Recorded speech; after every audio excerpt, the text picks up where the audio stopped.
Let's see, Mr. Levin, would you like to say the flag salute? I would love to. I pledge allegiance to the flag of the United States of America and to the republic for which it stands, one nation, under God, indivisible, with liberty and justice for all. And could you please take a roll call? Trustee Bradall. Here. Trustee Levin. here. Trustee Gould. Here. Trustee Shiakari. Here. Thank you. Okay, the district digitally records the audio portion of the meetings. The recorder is located in front of the board scribe. All recordings are kept in the superintendent's office for 30 days and are available during that time period for inspection by members of the public on district equipment without charge. As a community service, Pacifica Community Television records and broadcasts the meetings. Okay, report out on closed session topics. The board met in closed session regarding public employee discipline, dismissal, release complaint, the public employee evaluation. No action was taken. Okay, for the consent agenda. All items on the consent agenda will be approved with one motion, which is not debatable and which requires a unanimous vote for passage. If any member of the board, the superintendent, or the public so requests, any item shall be removed from this section and placed on the regular order of business following approval of the consent agenda. Okay. Any discussion? All in favor of approving the consent agenda? Just to make a motion? Oh, okay. I'm Sorry. motion. Motion to approve. Yes. Motion to approve. I will second. All in favor? Passes 4-0. Thank you.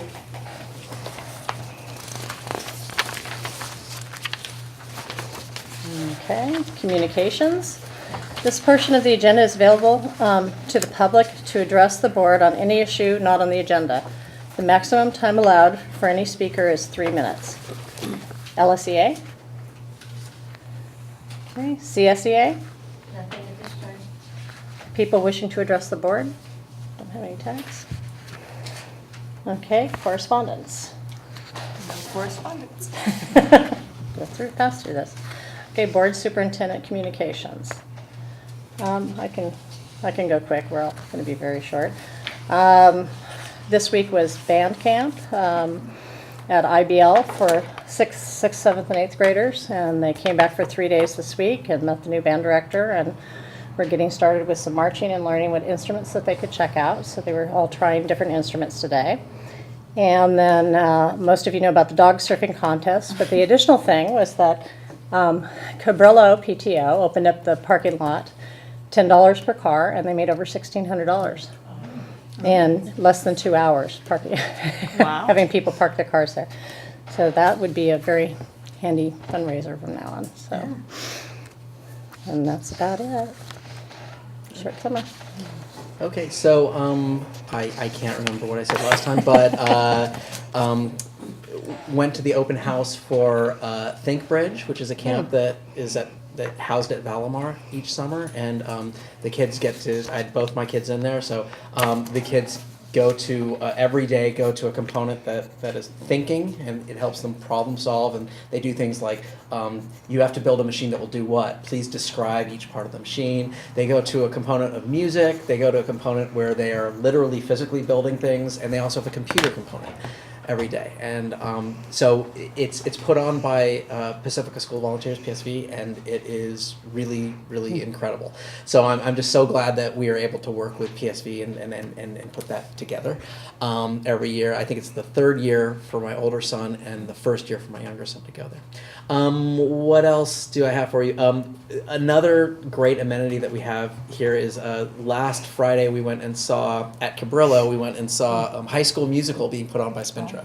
And it was really incredible because here were kids, and they ranged in age from, I would probably say, about 6 up through teens. And they had put on this production with just 3 weeks of training. So it was super impressive, incredibly impressive. So I'm just so thankful that, again, our district works with Spindrift and we have them as part of our community. less fun, but probably at least equally interesting. I just went to my California Practitioner Advisory Group meeting in Sacramento yesterday. Had an all-day meeting there. We have quarterly meetings, and we basically we're a group of practitioners and researchers and parents and board members that get together quarterly and discuss different points of our accountability system here, and try to provide input for the state board. So yesterday we had a really good meeting. There's some interesting stuff. You'll be very interested in this, Mr. Lucy. They're talking about doing updates to the reporting functionality of the dashboard to make it easier for parents and other people to kind of understand what's there. So there's a big component on there, and we were talking about also trying to come up with a good definition for chronic absenteeism to try to incorporate that into our accountability system.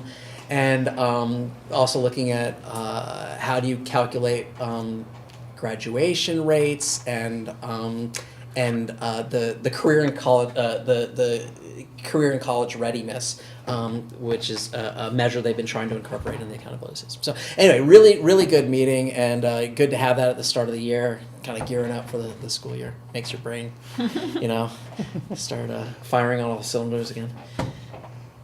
Well, I didn't do any of those things that Jesse did. But you had to be at the open house at the thing. Oh, yeah. So, but anyway, I haven't done anything all summer long except take time off of work. So it's good getting back. Can I ask a question about that group, Sure. the study session? Have they talked at all about looking at that, what we've dealt with here with the percentage of students who are below the reporting level? Oh, you mean the minimum cell Yes. size, the minimum number? Are they looking at that at all as something? We have not yet covered that, but a lot of times that is, I'm not going to say it's dictated by federal Oh, law, okay. but it tends to beyond our fall- control. It usually follows. I think states often follow that, and it's Okay. we have FERPA confidentiality, right? So Right. they have certain cell sizes where you can't report publicly. But we can still do it. We can still look at it. We can still We pull can it still out. track it and look at it. Okay. It's just you can't report publicly for groups of students that are less than a certain Right, number, right. Because otherwise you'll be able to identify who those students Sure. might be. I was just wondering if So- other districts were sort of feeling the same thing that we were with that issue, but, Yeah, I'm sure Yeah. it's pervasive. But Okay. nevertheless, we can track anything that we want to. Right. And work on it. So if we have a very small group of students that we're very concerned about, we just can't report it publicly. But we can do Right. anything we want on the Yeah. back end. okay, thank you. What I would like to report out on actually goes to the end of last year, but I went to the promotion ceremonies, which happened after our last board meeting at Lindemar Education Center and Ortega. And of course, Ortega's was a bit bittersweet because it was Debbie's final, her final as principal. And Lindemar's, as always, is really wonderful to see our kids advancing. And then I did want to just take a moment to welcome Heather and Maria to your first school board meeting. Look forward to working with both of you. And I wanted to give a quick shout out to John Hashizumi, who's leaving us, and thank him for all the work he's done, really helping us with this workforce housing process, and he's been a Master plan. master plan, yeah.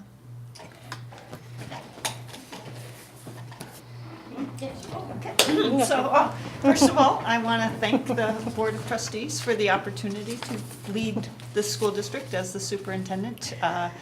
I have had great support starting this school year. This is a fantastic team to work with, my cabinet team. Will and Josie and our newest member, Maria, have been very supportive as we begin to work together. And last week, we met with the principals and the administrative team, talked about how we will move forward. Tomorrow, we have our first meeting with the school secretaries. So we are definitely in the back-to-school mode. There are a lot of teachers in this building because they're attending professional development, new teachers on reading and writing workshop. The 6th, 7th, and 8th grade teachers received training on the new social studies curriculum today.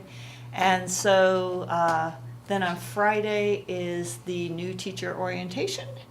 And just rolling into Tuesday being the teacher, the certificated professional development, and we will also offer professional development for the special education paraeducators. And then Wednesday is the all-staff get-together, which will be on Wednesday morning, and then we start school on Thursday. So it's exciting. I'm typically used to back to school being a little warmer than it is now, but from what people tell me is that the warm starts after school begins. So anyways, I'm very excited about the new year. I think you should be happy to be on this side of the hill because the other side's very smoky right now. Okay, good idea. I forgot one other thing. This last Saturday, I went to my first meeting of the year for the San Mateo County School Boards Association as well. So we're gearing up for, trying to make our plans for the events of this next year, which all of you will be invited to.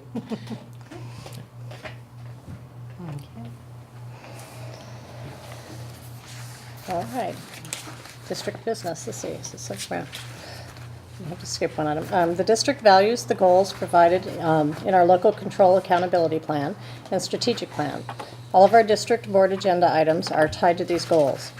One or more goals is listed in the description of each board agenda item. The details for each of those district goals can be accessed on our agenda online page or by visiting the district website www.pacificasd.org under District Information Board of Trustees. Now our 9A is a public hearing, and so that needs to wait until 7:20. Yes.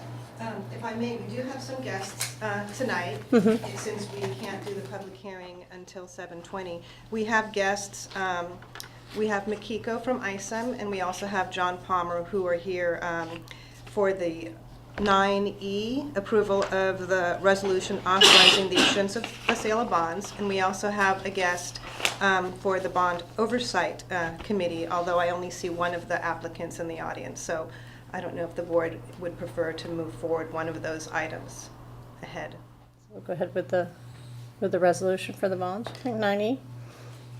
Okay. If you'd like to, you could, because we do have these two guests. Okay, so 9E, the approval of the resolution number 2018-08-08-C, authorizing the issuance of sale of bonds. Josie? Okay, well, we're very excited that our bond passed in June, and one of the next steps is to ask the board for authorization to sell and issue the bonds, and tonight we're asking for authorization for $18 million. John Palmer from ORIC has graciously come to the board meeting because if you look at the agenda item, we have 6 attachments, which are quite complicated and lengthy. So he has offered to give a very short presentation about these items, if you'd like to hear kind of a short summary of the items. Where is the best place to The podium? No PowerPoint or anything? No, we don't have a PowerPoint. We just have all the attachments. Thank you. Good evening. I'm John Palmer from Warwick County in Suffolk. So in authorizing the bonds, there's one document that goes live upon your approval, and that's the resolution. The resolution does a couple of things. There are a bunch of whereases at the beginning that try and tell the story of how we came to be where we are. There are operative paragraphs that authorize a not to exceed amount of $18 million. So we could sell up to that amount depending on market conditions and what we actually need.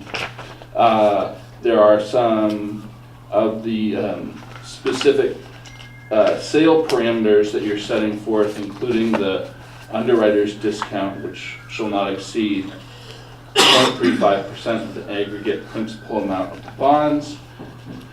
And the last thing that it does is approves a number of the documents that you have before you as to form and delegates responsibility for completing those documents to staff. And the reason why we need that delegation is because we won't know a lot of the numbers that need to go in the documents until we sell the bonds, and we can't sell the bonds until you approve the resolution in the form of documents.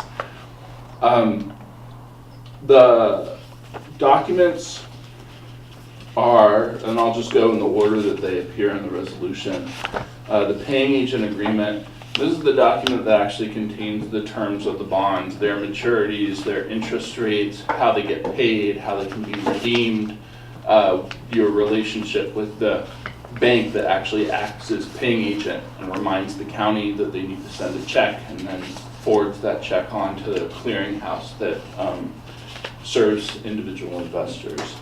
The official statement is probably the document that you should pay the most attention to. That's the document that we use to sell bonds to investors, and it's governed by federal securities law. These bonds are backed by local property taxes, but there is disclosure about the district as well, and the district's finances.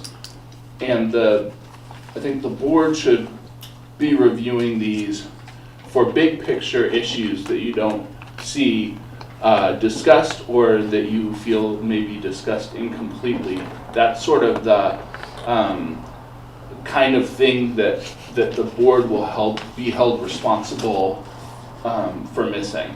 But if your ADA is off by 5, that you're not going to get in trouble for. The continuing disclosure certificate is a certificate by which you agree to provide periodic updates to the market about your financial condition and the condition of your tax base.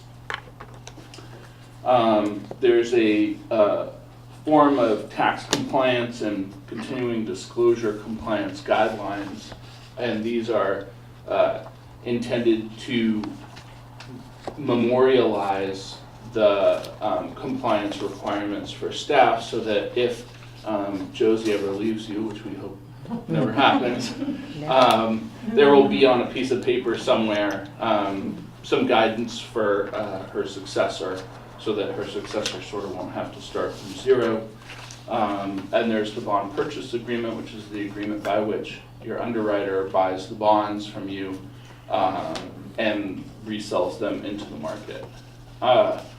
As I said, you should review all of the contracts, but the one that you should really pay attention to is the preliminary official statement. And I'm happy to go into greater detail. That may put you to sleep. Or if you have any specific questions about the documents, I'm happy to answer. So my initial question was, how did we decide on the 18 million to start with? So, I assume to start with, right? yeah. So what you kind of do is you kind of look at all the projects that you have to do, and then you kind of figure out what you can do in about 3 years, and then you try and fund around that amount more or less. You can always go back for more sooner, but there's a federal tax law requirement that you spend basically what you borrow in 3 years, and so it's better to undershoot than to overshoot. Okay, thank you. Any other questions? Thank you. Actually, I just one yeah. more question. I'm sorry. So the underwriting bank, I'll call it Mm-hmm. firm. Yeah. How is that decided? So Makiko and Josie will sort of review the available options, and I will assume we'll present one to you for your approval. There's actually one in the resolution. Mm-hmm. Oh, well, and that's the method. She doesn't have a contract. Yeah, so, we had met with a few underwriters over the last few years because the district has the housing, financing, and also the general obligation bond issuances. And RBC came in with a pretty in-depth analysis on the housing COPs, which we liked, and they also have a very strong a lot of extensive experience with California School District GO bonds and felt that they would be a good fit for this district. And we also asked them to provide us with a list of their qualifications and also comparables to make sure that the underwriter discount that's being proposed here is in line with other comparable sales for California school districts. And in fact, the proposal was lower than the average. Okay. Thanks. And we have that on file as well.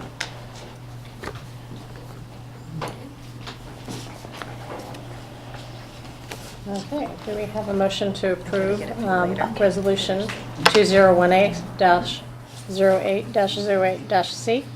I'll move. I'll A second? Okay, all in favor?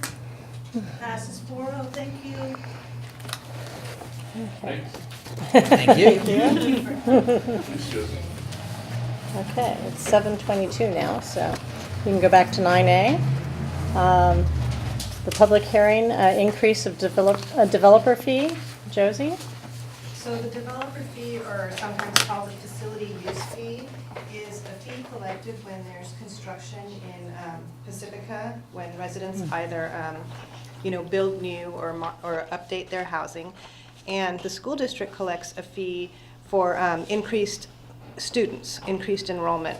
And the fee is collected by Jefferson Union High School District and then divided between the feeder districts.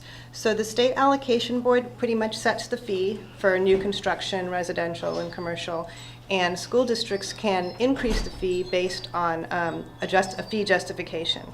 So we did order a fee justification report, which is attached as well to this item, by Jack Schreeder and Associates, and I really just pulled the basic summary items from their report and listed it on the agenda item.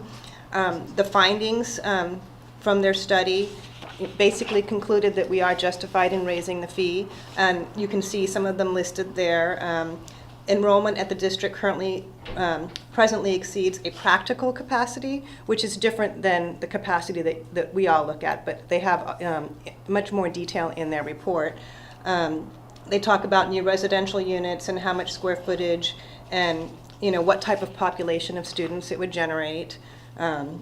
Each square foot of residential construction will create how much school facility costs, and commercial industrial construction how much facility costs. So based on their report, it is justified to raise the fee. Now Jefferson High School District already raised the fee in their last board meeting in July. And so what we would actually be doing is bringing us up to the percentage, because there's a percentage of 60-40% that's divided. So they're already going to be collecting the higher fee. Another part of the public notices, we posted this at the libraries, we posted it in the newspaper, we had to send letters to City Council and the Planning Department and the Board of Supervisors, and all of that was done. So tonight is really the public hearing, so if anybody from the public wants to come and speak about it, and then the board has time to review the report, and the next item is actually the action item. So I don't know if there's questions about the report or how the developer fees work. I know we've talked about it before because we bring the annual developer fee report to you every October, so. I was just surprised that, an 1,800 square foot residence only is a half a kid. Well, it's still an increase. I know, but still, a half a kid. Boy.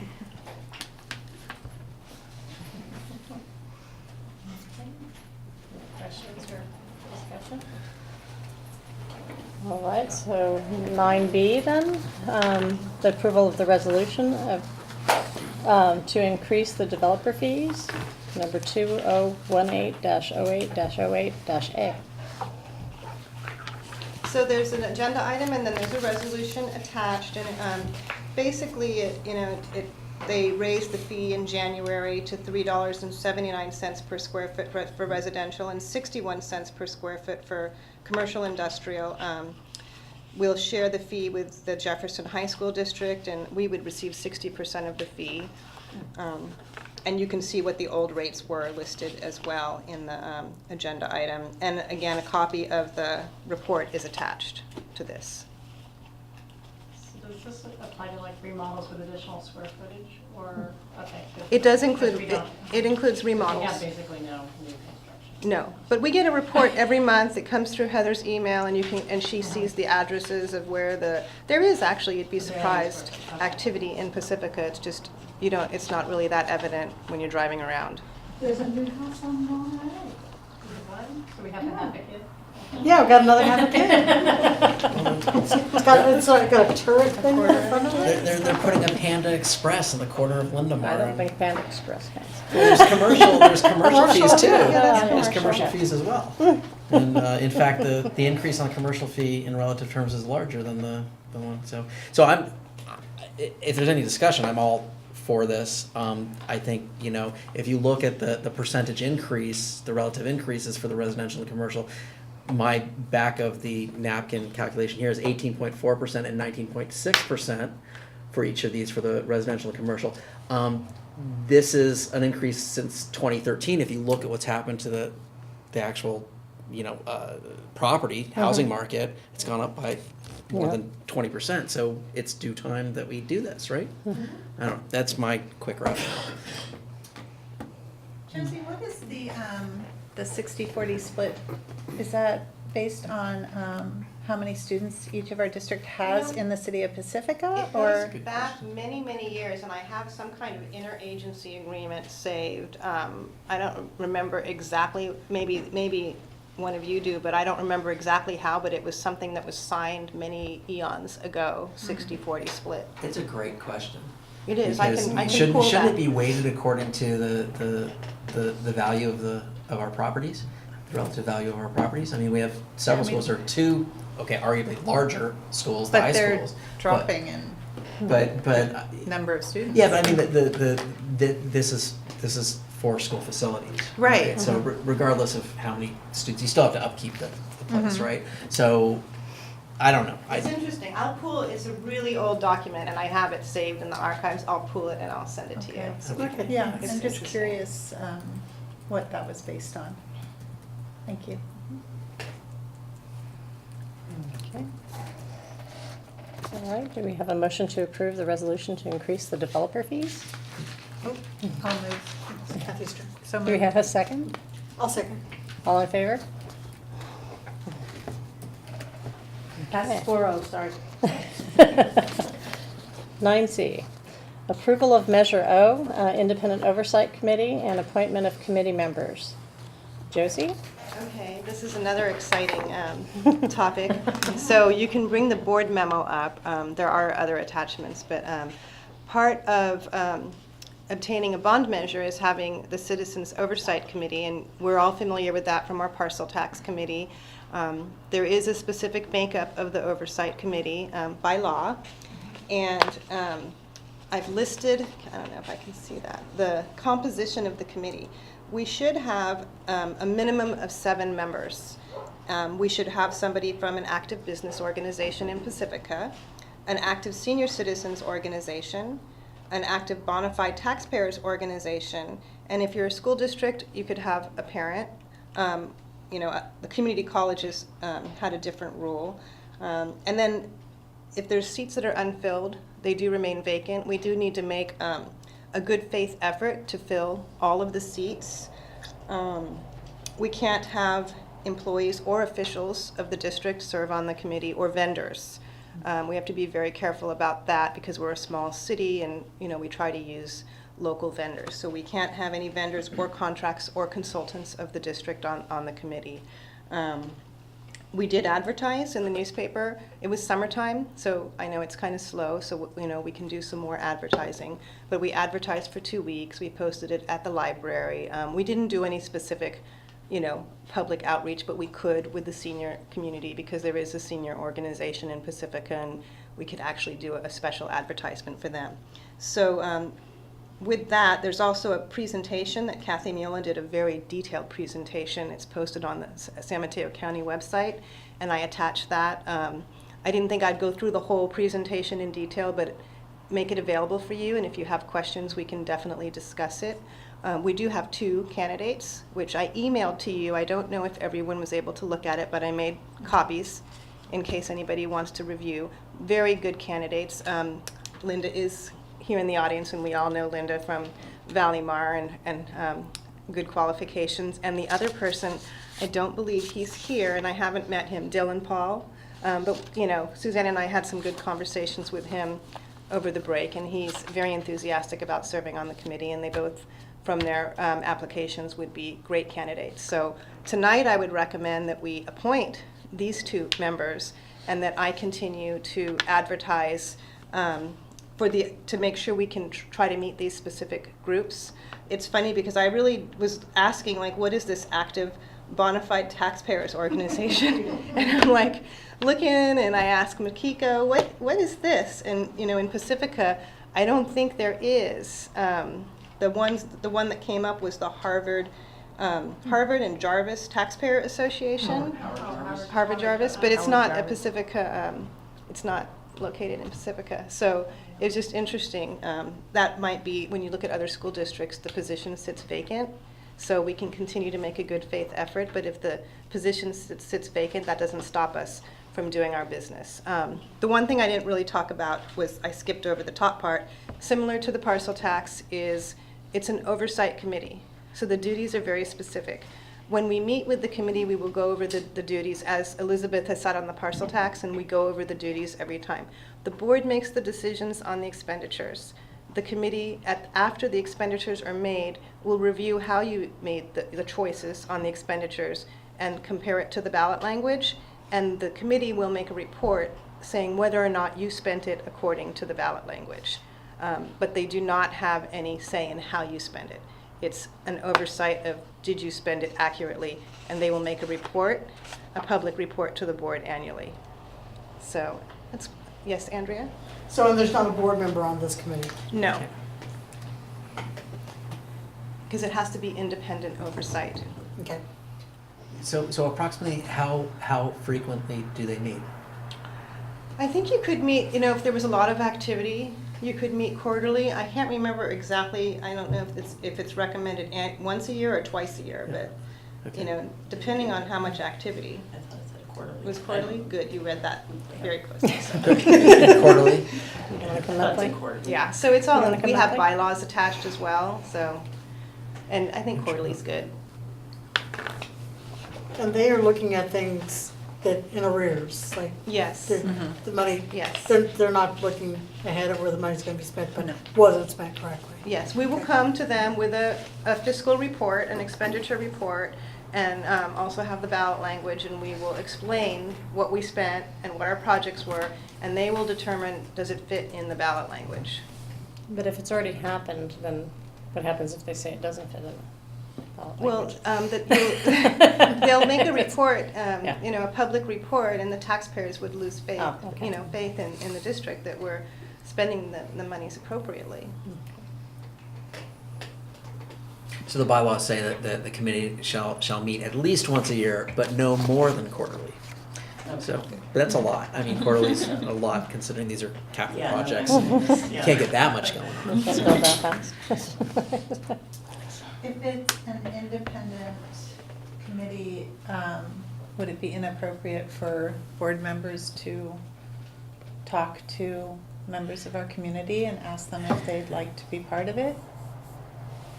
I don't know if it would be inappropriate, but I can look into that. Okay. I mean, we have done public outreach, like more Mhm. specific with parcel tax, you know, Right. but these are specific categories, business organizations. Mhm. I think it's a matter of how I advertise, and the Pacifica Tribune is just not, you It's know. a little strange though, because if we're voting on the candidates, Right. if we're then soliciting Right. applications for people that we want, it doesn't seem like it's Yeah. completely on the level. So just So, the I mean, district. I don't know, but Josie, you Yeah, can I tell mean, I us. agree with That you. makes- It's that's something- why If it's I'm kosher, asking. I'm happy to go out and ask a Right. few people. But I think it's something the staff can really work on too, Mhm. as well. Like, Okay. I didn't advertise other than the Tribune, and it was Right. during the month of July when everybody's on vacation, so. And why I brought up the frequency is because the lower the frequency, The more Applicants. the more applicants you're gonna get, so.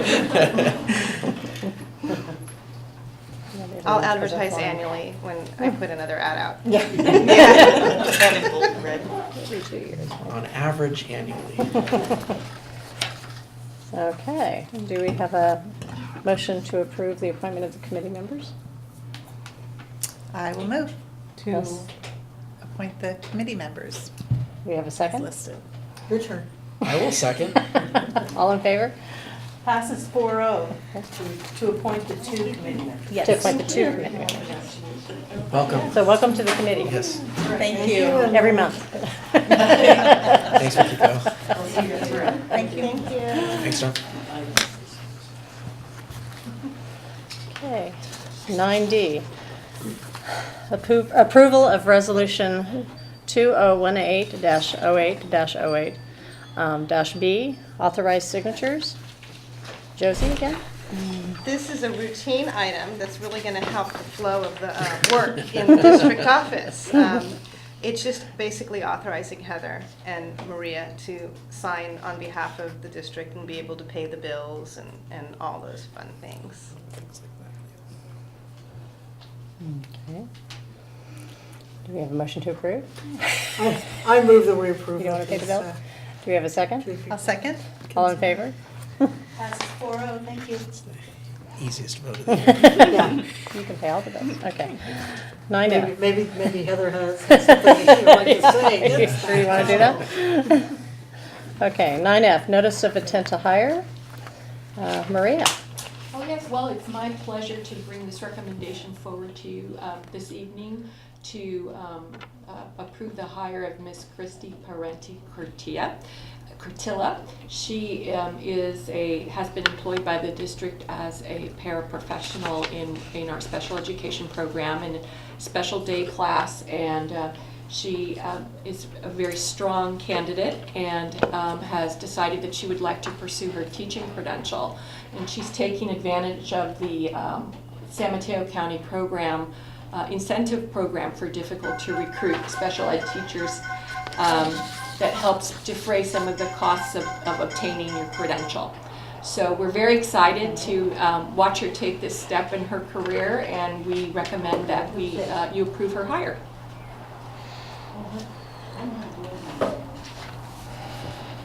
I have a question.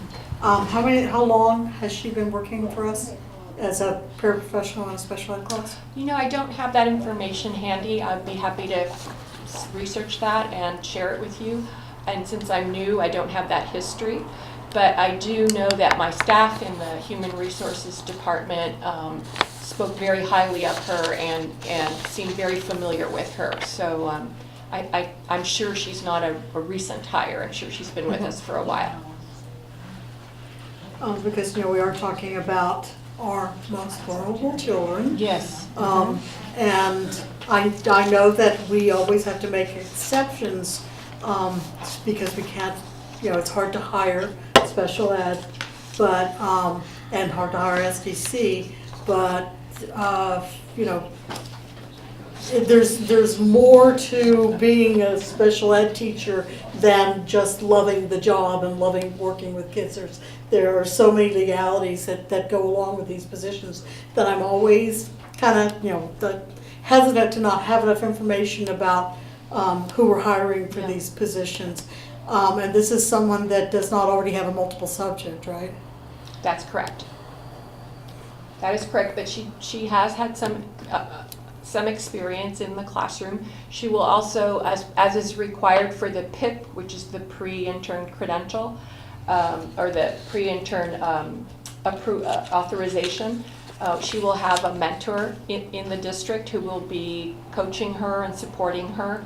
I will also have mentored and supervised many new special ed teachers, so I will also be overseeing her and supporting the principal in supporting her. So she will have a lot of supports in place in order to help her be successful.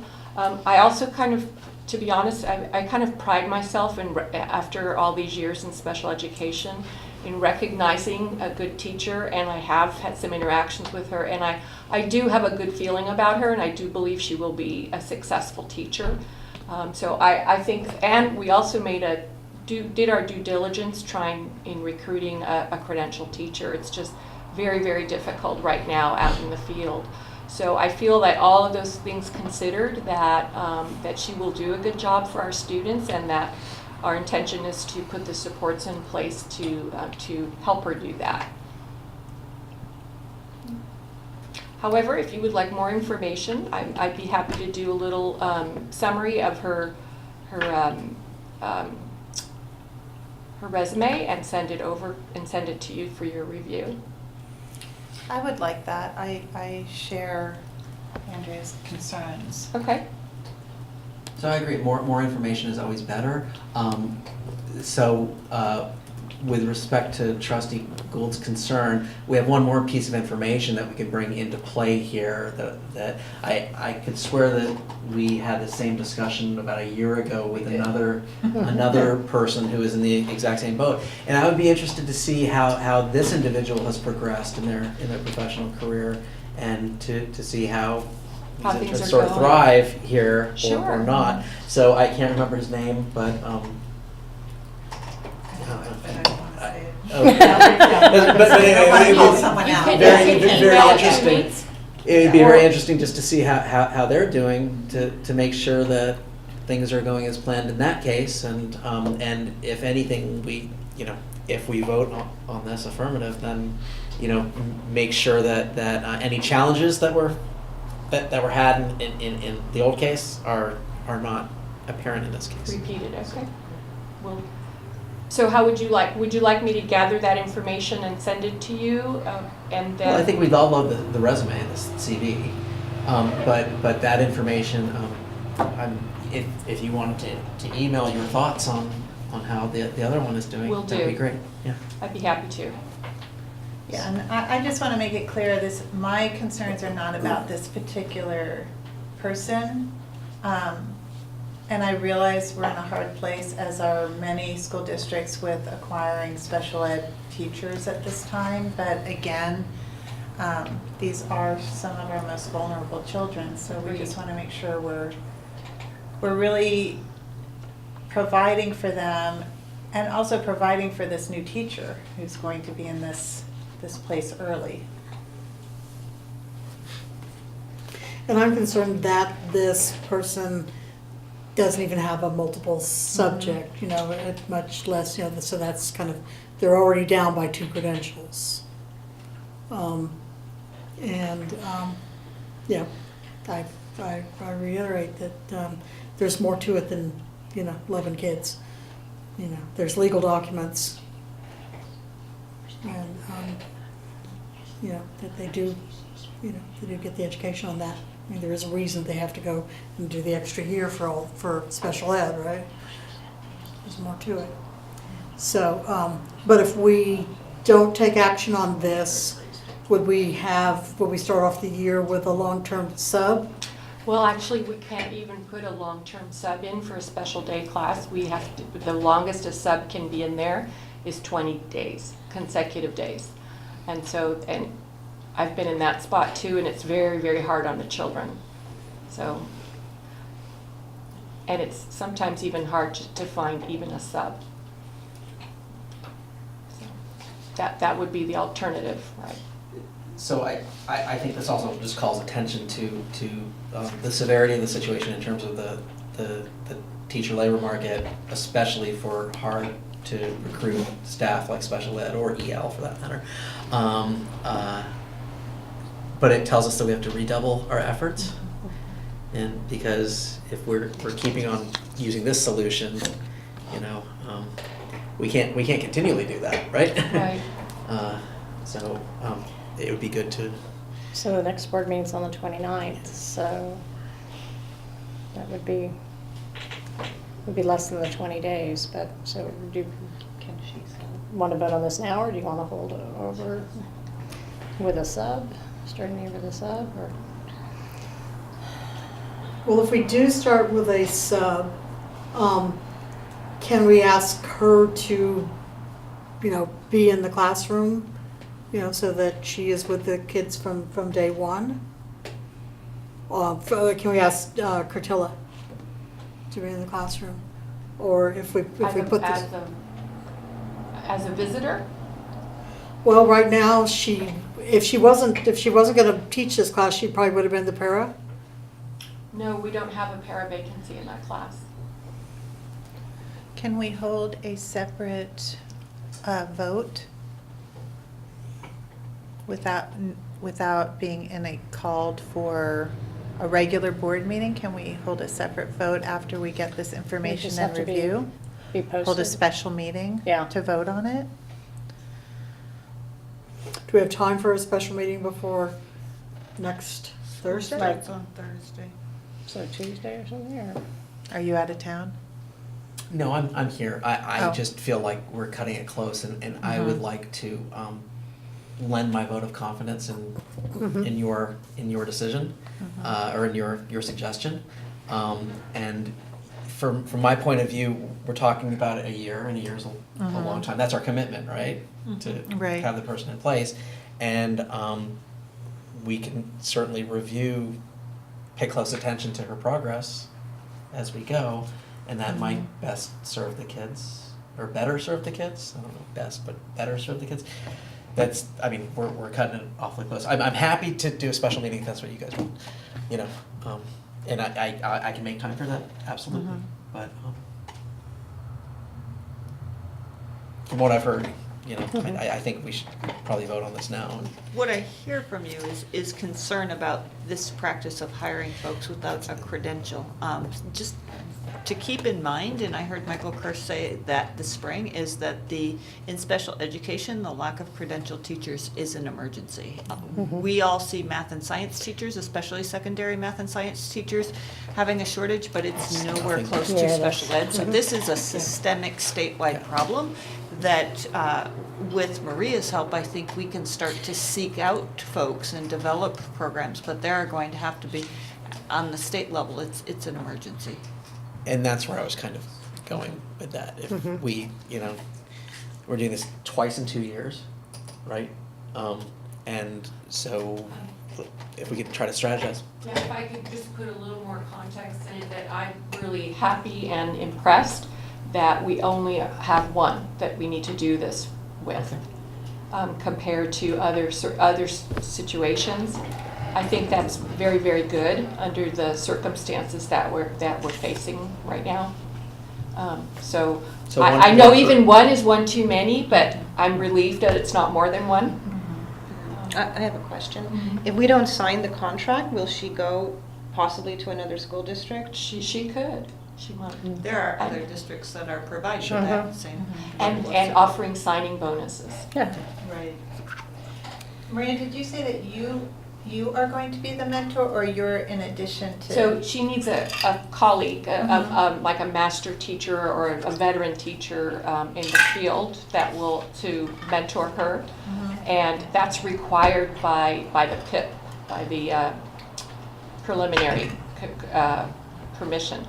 But I will also be her supervisor, and I will co-evaluate her with the principal, so I will be very closely involved with her development.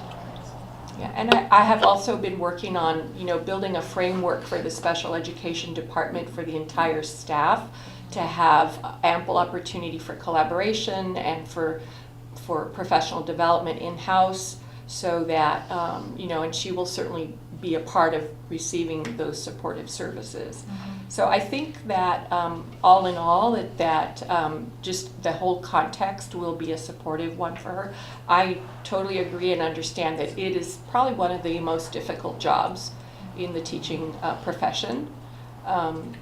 And it is really good if we find one, an individual who appears to have the basic skills and the talent and the heart for it, that we grab onto them and cultivate them and support them so they can, be a full-fledged professional and feel hopefully some loyalty towards the district and some affinity for being here and wants to stay for a long time. So I'm not sure where else Ms. Cartilla has worked in the district, but I assume that Principal Cundiff knows her and is on board with this, if she's going to be. Oh, yes, Yeah, okay. absolutely. Just wanted to- One more piece of information, just as background, is that our Principal Cundiff is a former special educator. In addition, she also runs new teacher meetings, and she would be working with a cohort of new teachers at Sunset Ridge. So she would have the support of her principal. I feel confident on voting on this tonight.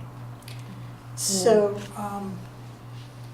I think, from this discussion, it just needs to be something that we would like you to consider, that when we get, when we're asked to approve teachers that are uncredentialed, that we're going to really want to look at that carefully, and then and look in the spring or whenever, that we're kind of nurturing those teachers that we've had for that year to stay, that if they're good, that, making sure that they have the options to stay, and that they are getting that buy-in with the district, and that we're doing a lot of looking very early to make sure that we have filled positions with credentialed teachers. Absolutely. I mean, that's definitely one of my priorities as well, and it always has been. And I also will, as I get to know the meetings and how we interact, I will make sure to have that kind of information more readily available for you. Yeah, I'm okay with that. Okay, do we have a motion to approve the intent to hire? Okay, a second? All in favor? Passes 4-0, thank you. We'll get you the information around your resume. Okay. 9G, fourth quarter Williams, report on Williams uniform complaints. Josie? So the Williams complaint covers the period from April 1st, 2018 to June 30th. We didn't have a board meeting after that in order to bring this to you. So we're covering last fiscal year. And Williams covers textbooks and materials adoptions, teacher vacancies and misassignments, and also facility conditions. So in the last quarter of 2017-18, we did receive an anonymous complaint on the conditions of the facilities, and that is specifically with regards to vermin at Sunset Ridge. And so I think some of it might have been a combination of taking on the Second Harvest Food Bank, because we had more food on the campus in what's called the PTO's room in the front of the school, and they had a lot of food. I think Elizabeth volunteered there, so she's quite familiar. But in any case, and being the composting, taking on more of an initiative at Sunset Ridge to really get the garden growing and do more composting, it just results in the animals coming in, and if we don't take measures to prevent that. So we did have a company come in and do a full assessment of the campus, and they found all the little holes and all the areas that they can come in. They did the normal, types of traps to catch the ones that were there, and they successfully eliminated the problem as of June 30th. For what this report is. But in all transparency, I want to make sure the board is aware that this morning, and Heather does not even know this morning, when we, because we are getting ready now for the new school year, we started opening up our kitchens, and there are some that are back. So it's really odd, because we hadn't had food in the kitchen, and the teachers weren't there, and we didn't have the usual snacks in the drawers in the classrooms, and all of the things that Ellie did to help alleviate the problem last year. Those things were not even issues over the summer. The only thing it could have been was the Second Harvest Food Bank, because we did continue that through the summer. I know that it's ending now at Sunset Ridge. We're moving that program to the church up this. No? The church denied the move. Oh, okay. So that was I had understood that they were moving it. So They thought so too. So we already have contacted the pest control company, and we're going to take all this, same measures we did before. And Ellie just worked really hard with her staff. You have to keep the food in plastic bins, and you can't have the lunch bag sitting outside the door, and you can't leave the doors open with the food. And there's just so many things we have to do, and we're just going to go and. The Second Harvest of food, but I've seen it's all outside. There's been little or none brought inside the building. Okay, but they were using the PTO, that first room when you walk in on the left. Mm-hmm. There was a time when they were using that because there was so much food on Thursdays, they didn't distribute it all during the school year, that they stored it in that room, and then they waited, the non-perishable items. So, The only that I had seen go in there was canned items, so Okay. that shouldn't have made a difference. so we're gonna, contract with the company again and just, poor Ellie, this is another issue for her to deal with at the start of school, but we will work very hard to make sure that, it doesn't spread and that we continue to work on this issue. I know, when I heard about it this morning, I'm like, that's on the board agenda tonight.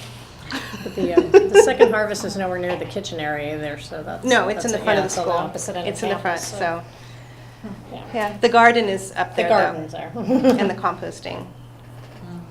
So we will, this is an information item, and just, now you have the full information. And we will update you in the week in reviews when Heather sends those out. I'll look tomorrow when I'm there to see. So 9H, change to Pacifica School District Board of Trustees meeting calendar 2018. Heather? So as I was putting the calendar, the district board meeting calendar on my calendar this year, I recognized that our September 19th meeting is on Yom Kippur, a high holy day in the Jewish religion, and so I ask you to move from the 19th, which is a Wednesday, to the 20th, which is a Thursday. So I put it on my calendar this morning and I went, oh, joint articulation meeting is at 5:30 that day. So if I have that right, and maybe we need to check more calendars than mine. So we could, probably a half hour is enough time for joint articulation. We always schedule it for an hour. But if we wanted to move that back a half hour, Remind me what joint articulation is? that's meeting with us and Jefferson Union Oh, okay. and the water people and the Got city it. manager Okay, and, okay. and the city people. Okay, that's not on my calendar yet, but it should be, sounds like. Well, yeah, and, I'm hoping I have the date right of September 20th. LMEC has their back-to-school night at 5 o'clock. So Trustee Gould, you feel like we could move the board meeting to a later start? Was that your interest, or not having closed session? We could move the joint articulation to 5 o'clock instead of 5:30. Oh, okay, perfect. Yeah, okay.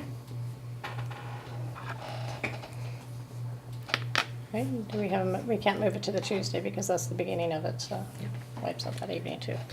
And we're going to have back-to-back special meetings, the 23rd and the 24th of April? That was that No, last I year? think That the was last 20 year. Yeah, that's all last year. Okay, so this is- 23rd and 24th of April were. This is just going to January. Unless, of course, Okay. this superintendent gig doesn't work out for me and you need to do an interview, right? So is that last year's calendar? Yeah, I think yeah. that is last year's Okay. calendar. All of those dates are last year. Oh, that's Well, Okay, Oh, got Now, it. had we officially changed the 30th already? I think we I saw, have. I always I think so. speak on Yes, the we do. calendars. Yeah, We did. because we didn't want to do Halloween. yeah, Okay, so I Okay. hadn't put it in my calendar. Okay. yeah, we had officially changed that. Okay, So do you want me to check with the agencies around the joint articulation, and then we can make the decision at the following board meeting Oh. on the 20th? Yeah. worst case scenario, if we had a lot of closed session, we could do the closed session after. We've done that once in a while in the past. True. Either have a shorter closed session or have the closed session immediately after the meeting, which we Yeah. have done on occasion, Okay. if they can't change it. So I will check with the other agencies to see if they could move to 5 o'clock, Mhm. and then we, but we can Otherwise, still vote we'll on work it tonight, right? Yeah, yeah. Okay, so, do we have a motion to approve the change in the calendar? Okay, do we have a second? I'll second. All in favor? Passes 4-0, thank you. Okay. Thank you. And then 9I, appointment of secretary to the Board of Trustees. Heather? So the previous, Wendy Tuckloff, the superintendent of the Pacifica School District,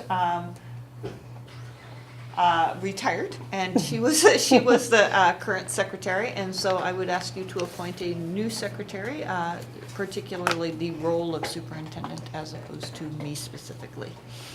Okay. I don't So, think there's any discussion there. no one else wants it? Okay.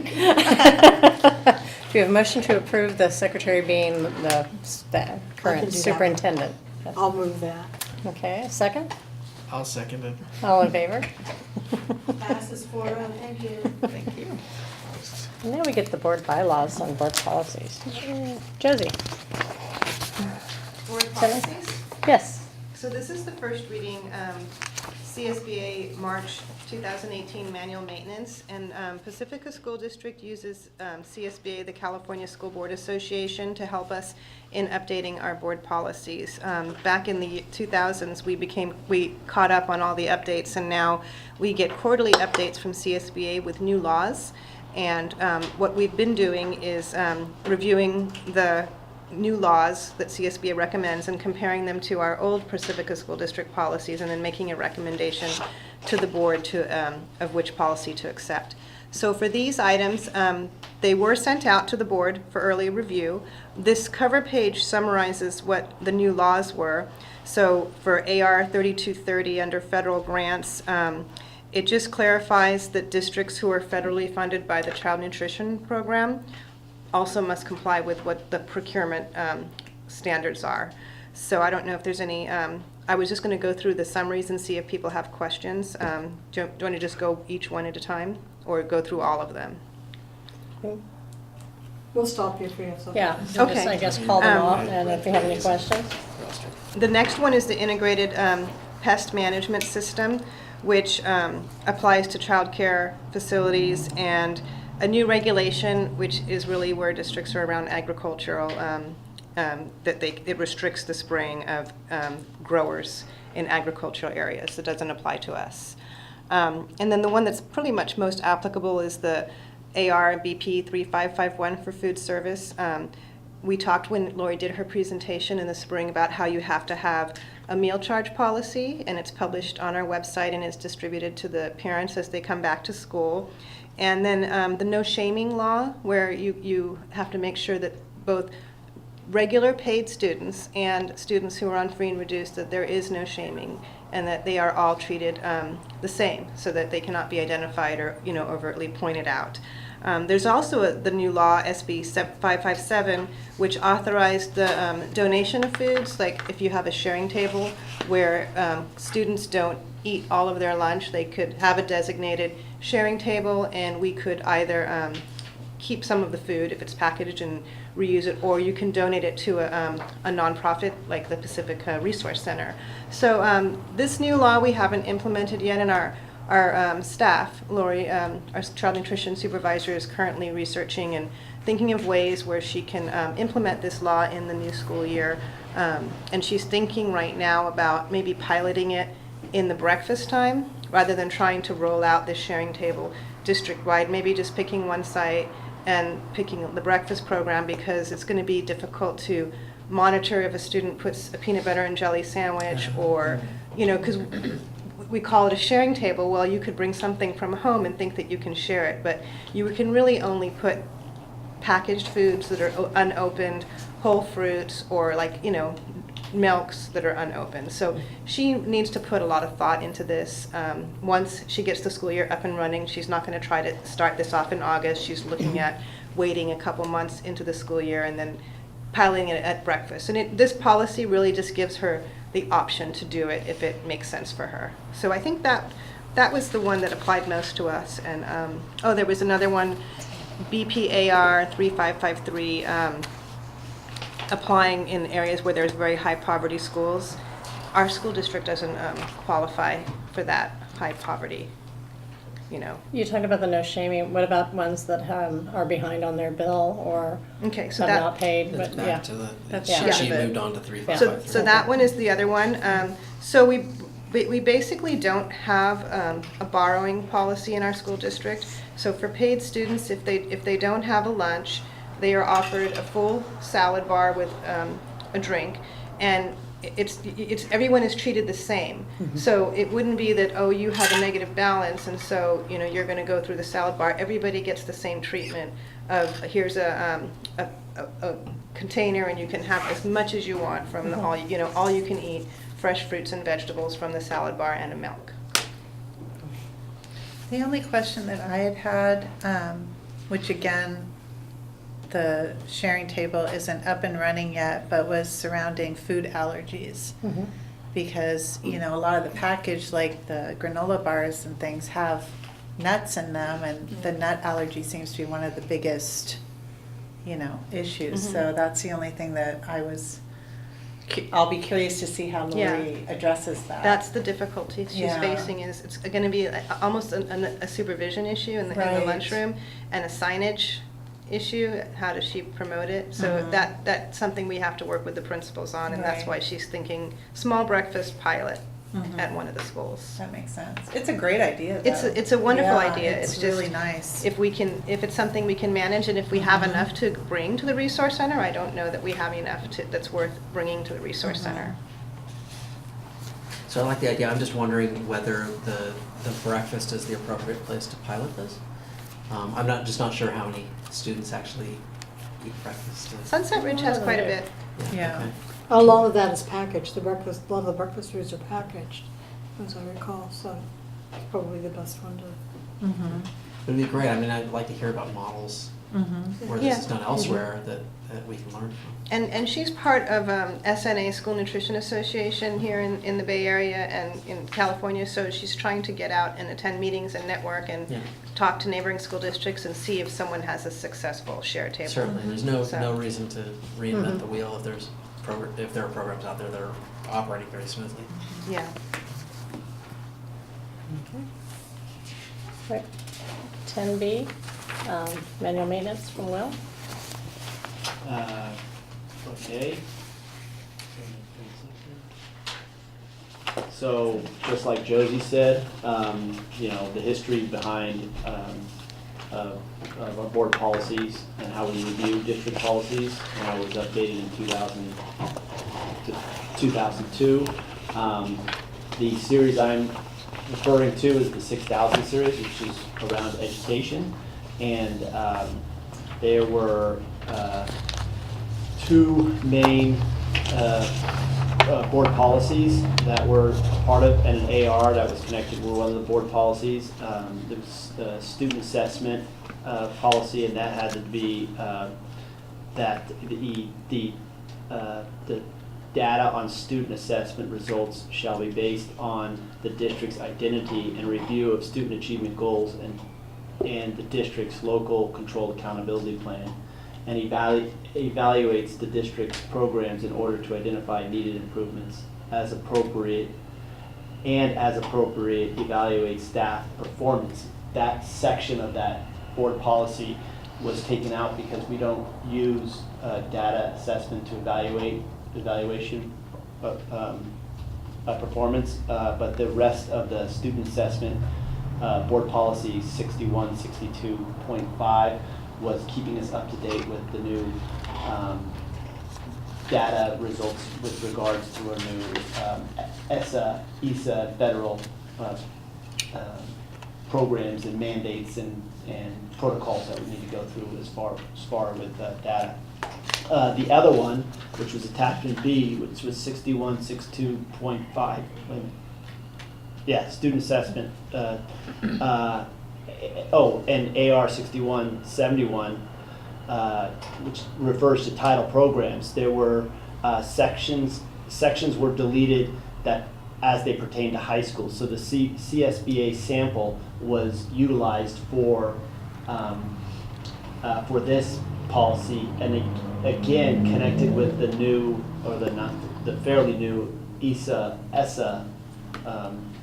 federal mandates. And so the only pieces that were taken out of there were any of the language that had to do particularly with high schools and did not pertain to a K school district. So, and you had a chance to review them, so if you have any questions or.